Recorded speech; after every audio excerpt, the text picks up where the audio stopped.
Anttilan tila on moderni puutarhatila. Meidän päätuote on tänä päivänä herne ja sen ohessa meillä viljellään marjoja. Oikeastaan koko tällä vuosituhannella on ollut työvoiman saatavuudessa merkittäviä ongelmia suomalaisten työntekijöiden osalta ja me ollaan jouduttu käyttämään ulkomaalaista työvoimaa.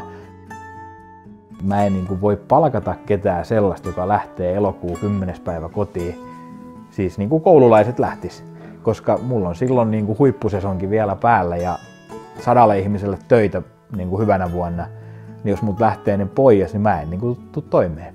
Projekti on meitä auttanut siinä, että ne on ollut äärimmäisen voimakkaasti mukana tässä työntekijöiden valinnassa, että ne on auttanut yhteydenpidossa tänne milloin mihinkin maahan.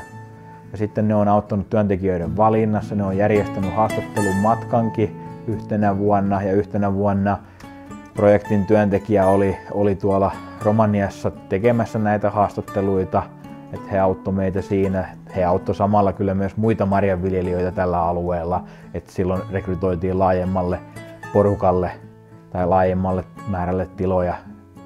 Meidän tilan kokemus ulkomaalaisista työntekijöistä on äärimmäisen positiivinen.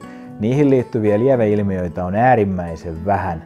Ja yleensä nekin, mitä ulkomaalaisiin liittyy, niin ne on ihan sellaisia asioita, joita voisi tapahtua ihan kenen kanssa tahansa.